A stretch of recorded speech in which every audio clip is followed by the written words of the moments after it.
Good morning everybody, and thanks for joining me today on another lovely day in what seems to be the never-ending summer of 2026. So today I'm down at the bottom of Middleton Park and I'm actually stood at what's known as the halt for Middleton Railway. And Middleton Railway has been here since over 200 years. I think it's about 1758. I'm just looking at my notes actually. 1758 is established. So I thought, just for a change, I would walk down the railway lines, because believe it or not, even though I was raised here, born and bred, although I lived away for many years, come back, I've never actually walked on the tracks. I'll just point out that the trains only run on a weekend, generally, so they have no chance of getting squashed by a steam locomotive today. So let's have a walk down. So this is what's known as the halt, where it stops. And what I'll do is I'll put a little picture when the trains are in, so you can have an idea. But the actual heritage centre where they do all the work is about a mile down. So I'm going to walk down the tracks and see what we can see. Right, so let's just walk down the track. Like I say, I'm in no danger whatsoever. I'm 99.9% sure that no trains coming, but with that 0.01% of risk, keeps you on your toes. Anyway, so a little bit of history of Middleton really. I have to excuse if I'm a bit unsteady, because I'm walking on the sleepers in between and try to talk and look at my notes as well. So, as I said, this was established in 1758. It is not the world's oldest railway, it's the world's oldest working continuous railway, if that makes sense. And originally it was like a wagonway with horses. There was a lot of mining in this area in the woods. A gentleman called Charles Brandlin, people who watch this and know the history will know all about that. And they used to get the coal dragged along by the horses and taken down and delivered to wherever they need to go. So, but this Charles Brandlin helped establish the railway in respect of the first viable working locomotive. I think that was about 1812, and the actual locomotive was called the Salamanca, which was built by a gentleman called Matthew Murray. Now anybody who's familiar to Leeds will know the name Matthew Murray, and I do in particular, because that was the name of the high school where I went to.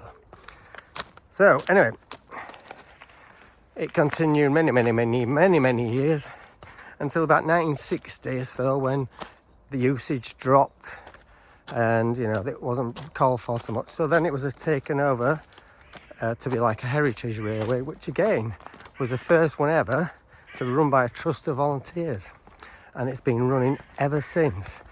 And like I say, I can't believe that in all these years I've never actually walked down this track. So this is the first for me too.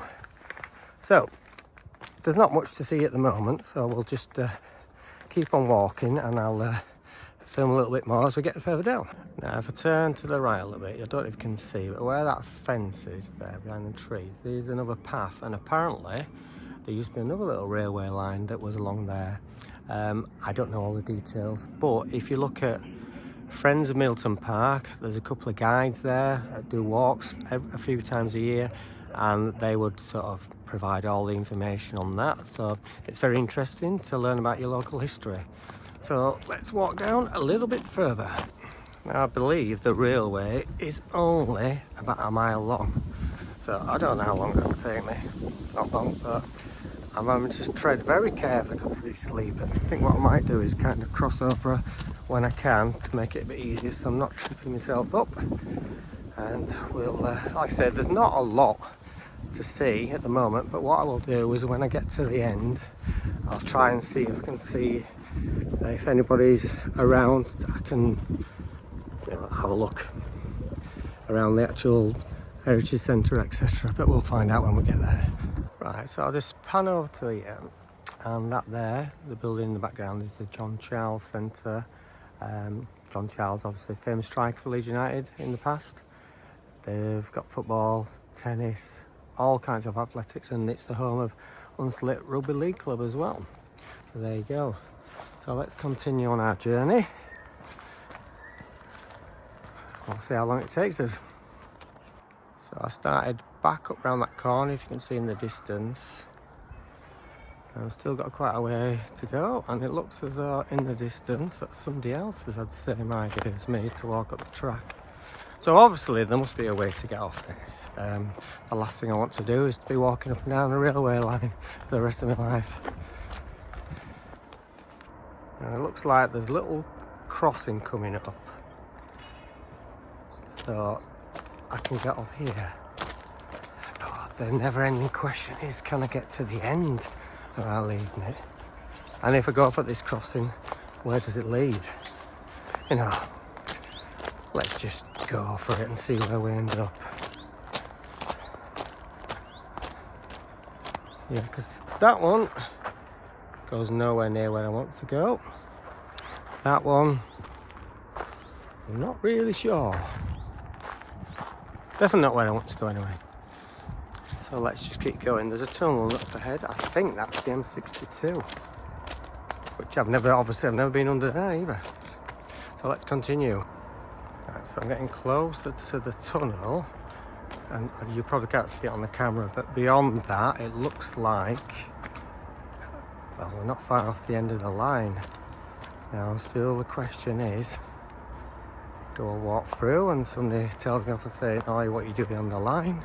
Or can I just step off and sneak away quietly? Somewhere I've actually got a picture of a train going through the tunnel, and what I'll do is once I find it I shall put it in the corner and you can have a look at that. I just nearly fell over then, so I'm trying to look as where I'm going, but also not to trip over the sleepers. Obviously the people being here because there's a school nearby. Somebody obviously wasn't happy with the homework. Right, so let's get to the tunnel and see where we're at from there. Right, so I'm very close to the tunnel, but if I look to the left there in that gap, there is a path. And this line goes to the left. So I think what I might do is I might go through the tunnel,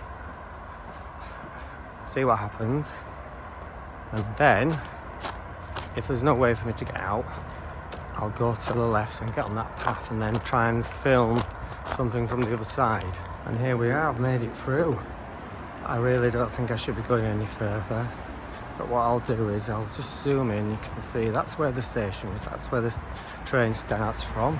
Obviously there's nothing going on here, and there's a little path at the side, but it would entail climbing over a fence, but you know, oh no it doesn't, there's an opening there so I can go a bit further.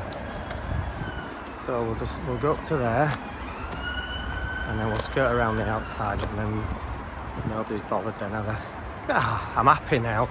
I was slightly concerned I was going to get trapped and told off by somebody. So here we go. I'll just turn around and see, this is where I've come. Through the tunnel of destiny. The noise you can hear is the M62. And yeah, I think this is as far as I can go. So what I'll just zoom in a little bit. And there we go. Nothing going on. No trains. In fact, if you have a look there, it says no public access. I think I'll stick with that. There we go. So we'll walk down the path and we'll see what we can see from the side. Oh, and by the way, I don't think it's the M62. I was that busy thinking about that dark tunnel and what awaited on the other side, I forgot it's actually the M621. If anybody hears me say M62, then they might jump on and say, actually, there you go. So I'm actually, the station is at the back of me, but as you can tell by the fence and all the foliage, that's the word I was looking for, I can't really see, and unfortunately I can't reach over the top, so I will see what I can do when I get to the other side. Might as well walk with me down this little alley, you want to call it, Ginnel, and hopefully I might be able to see something a little bit more when I get to the end.